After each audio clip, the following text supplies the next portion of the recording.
build or buy. Either you're investing a lot in your internal IT and growing the teams and actually building own expertise, or you're selecting the fintech partners who have built something and then are ready to partner with you. Now we are together in that partnership in the later stage, so actually in co-creating together.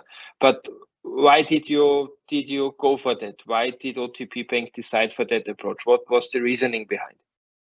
Well, it's something that I was saying for the many years. When it comes to the customer experience, especially customer experience in digital world, I mean, the bankers were not, let's say, front runners in it. Actually, you know, as the industry, we needed to learn a lot, you know. So developing such internal expertise internally would probably mean for us very long period of time. On the top of it, you know, just being a bank, being attractive to certain positions, to certain expertise, etc., it's more difficult. So actually, it's much more pragmatic that you find a partner than to build the whole experience inside of the company. I find it actually quite difficult, if not it's everything is possible always, but quite difficult to execute alone. So definitely you need a partner, and most probably you need a partners, meaning that probably even if you would split, you know, the digital into the several layers, what that exactly mean, and then we will find out that we work with the several partners. Then what is important as well is that, and this is what we were doing actually in the previous period, is to find a way we work together, but not the way we were working, you know, like 10, 15 years ago, you know, writing requests and then, you know, getting whatever is your proposals, then getting back, but really understanding better each other and learning from each other so that we are all able together to provide this experience, because it's not only our job, it's not your job, it's really we need together to understand each other issues and bring each other values to the partnership to be able to meet the client needs. So really, I mean, I find it quite different. I mean, for the bank, for the traditional bank, doing it in a different way would be quite surprising.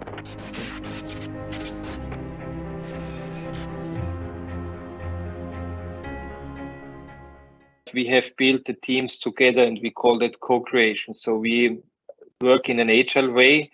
We are coming with your backlog, with your ideas. It's really like a very enthusiastic big team in meantime, working across these channels.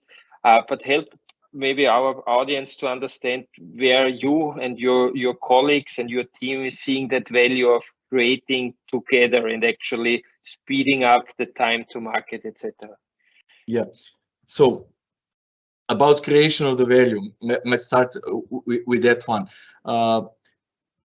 Like I said, you as our partner and we are having each challenges, you know, from other sides that in a traditional way we would be aware, you know, but we would translate them from the requirements to requirement, long exchanges, long development cycles, then fine-tuning, etc. While we believe that it's much better when we actually merge these two teams and share these experiences from the let's say very beginning.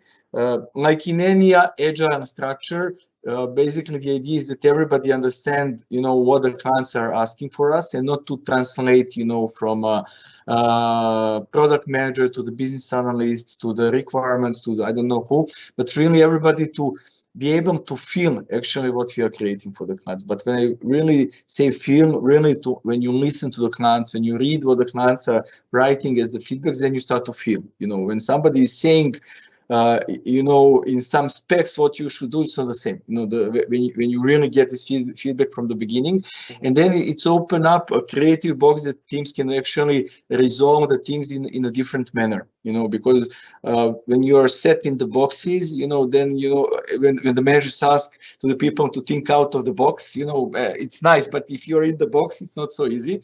So we like to open up this box and to mix the people between, and not necessarily to keep them in the box. Why not involve the clients as well?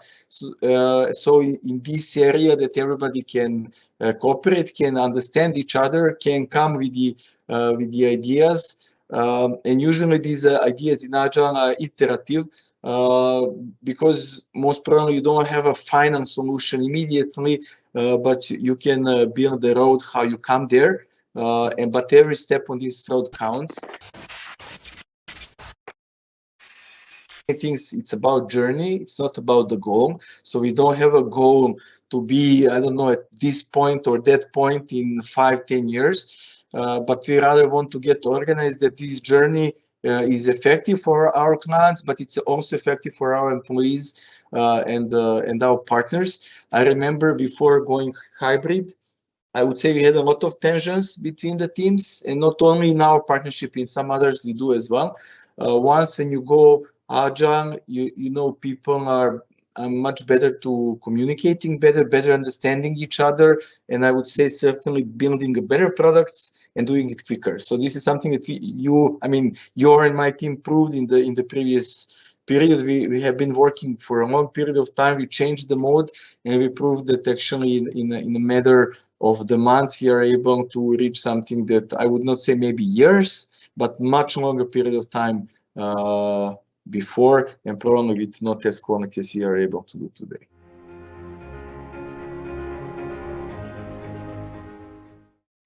No, I mean, thanks for that. And I believe there was, of course, a ramp-up time to get the teams working together.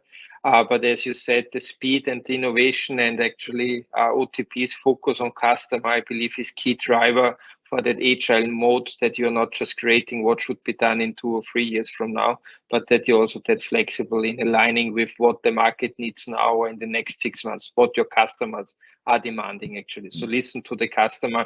This is as a very, very big advantage of OTP and how you're approaching the market. Yeah, but you also said maybe so. Sorry, just to one comment on what you were saying. Yes, maybe the way I was saying it looked like it's super easy, meaning that oh, you just do agile and everything is nice and fun. Yes, we spend serious time to prepare the teams.